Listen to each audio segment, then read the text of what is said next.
just like to say, first of all, thank you for giving me this opportunity to speak at this event. And it is totally with Howland Garden Plots. And I'd like to give you just a little bit, start with the history of the plots. And outside. Sorry, can we have a bit of quiet just so each presentation can be heard in full? Thank you. And if I could have slide one. Yeah. East Holden, in fact, did have allotments. And these were what is Chapmarks Lane houses now. In the 1950s, the land was taken for houses, but unfortunately, no other land was provided for allotments. Over the intervening years, and it's been a long time, various efforts have been made to get some land without very little success. But in the, I suppose, the late 90s, early 2000, that demand from parishioners really escalated, it really increased, and the search for land intensified. That is by the Parish Council. And eventually, in 2013, 4 acres of land was provided in a land swap between the Parish Council and Hesman Stud. Now, in the early years, the Parish Council divided the plots, they ploughed and harrowed the site. By the way, the site is at Harrison's Field on London Road. They ploughed and harrowed them. They're in 10 by 10 metre plots. But unfortunately, that first year there was no water supply. That wasn't anything to do with the Parish Council, it was South East Water who were laying a water main along the London Road. And the number of times they dug that road up, filled in the hole, dug it up again, was innumerable. And that made it very difficult for people because we had to lug all our own water to the site. It was compounded by it being really dry summer and we were trying to get things going.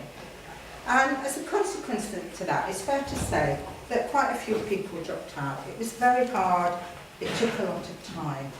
So we had a little bit of fallout of people taking up plots. But we soldiered on, we started to get to grips with the plot. And we did get, can I just see the first slide again? We did get a very good water supply, we've got troughs and we've got water taps. So that made things a lot better. And we also started to learn how to manage the site and deal with the conditions there. And one of the things that we did was a lot of people have gone in for raised beds. This is a plot that's owned, an excellent plot. He's got raised beds, he's got paths. This has got a seat with storage in it. This is a chapel I know has a very hectic job, often away, but he manages to keep his site well. That's a good example for people. This is a new site. This is a chap who's taken up a plot. He'll be starting in the spring, but he's made his raised beds. These are raised beds. These are on the community gardens plots, and I'll say a little bit more about that later. They're for people with disabilities who can actually work comfortably on gardening. They don't have to bend down. So that's where we were. And now we're in our 5th season. There are several now excellent plots, and some very good and experienced gardeners. And this is attracting a lot more people to take up plots. The take up plots has increased enormously this year. And we've got the benefits and experience of the site, so we can help people. I mentioned about raised beds. And the aim is to make the site as beautiful as possible as well. We want it to be an attractive place.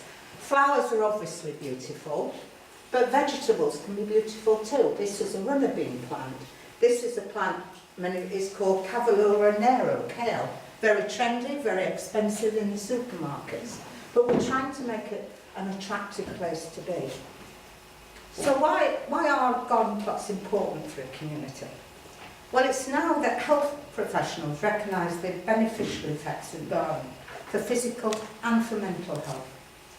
For physical health, it's better than any workout. It's better than going to the gym. You're outside, it's functional exercise, you've got a purpose and a product at the end of it.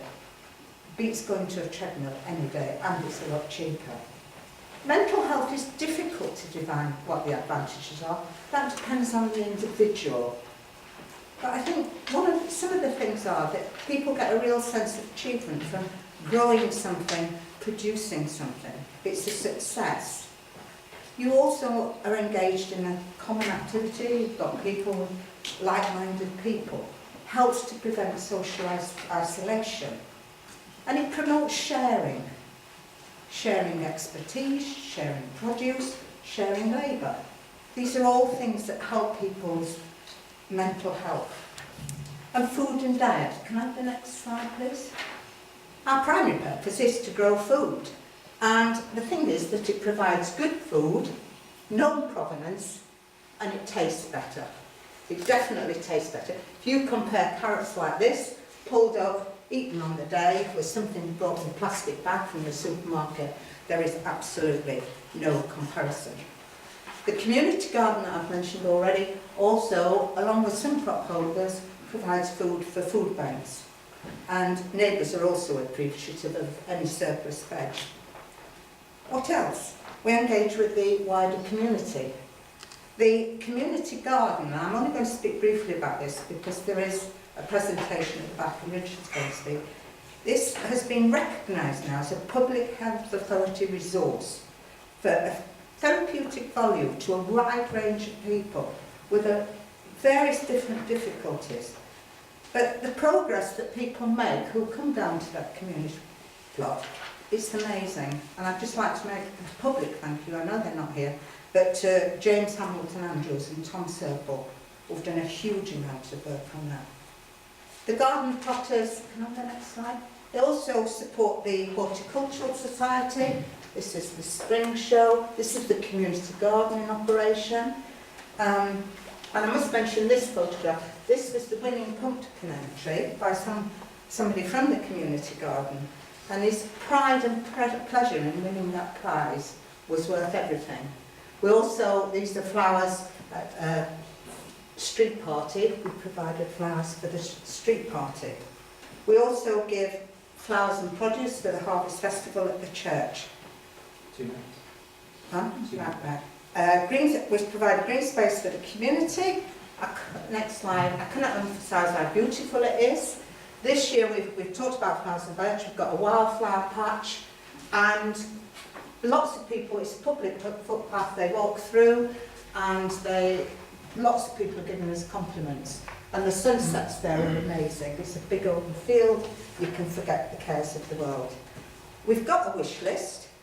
We're trying to raise money and apply for grants, secure shelter and storage, toilets on the site, deer and rabbit proof fencing, immunity from development in perpetuity, and recognition of the site as an asset of community value. We can give a lot back to the community. Next slide.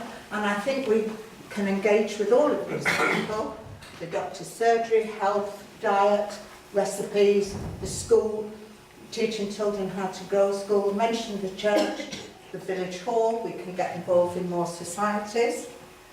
And I think that the garden plots need to be embedded within the fabric of the community. They need to be an important part of that. And finally, I think gardening, you can gather I'm a big fan. It teaches resilience. It teaches you to cope with life's ups and downs. Things often go wrong. Sometimes you've got to start again, and sometimes you just soldier on. These are vegetables, curly kale, rainbow chard that's gone through the winter and survived. This is the rhubarb coming back up again, I hope stronger than ever. These are a fresh start, broadbean plants that have been started off ready for a new season. And this is my motto, I hope you'll take it on. If you would be happy all your life, plant a garden. Thank you very much.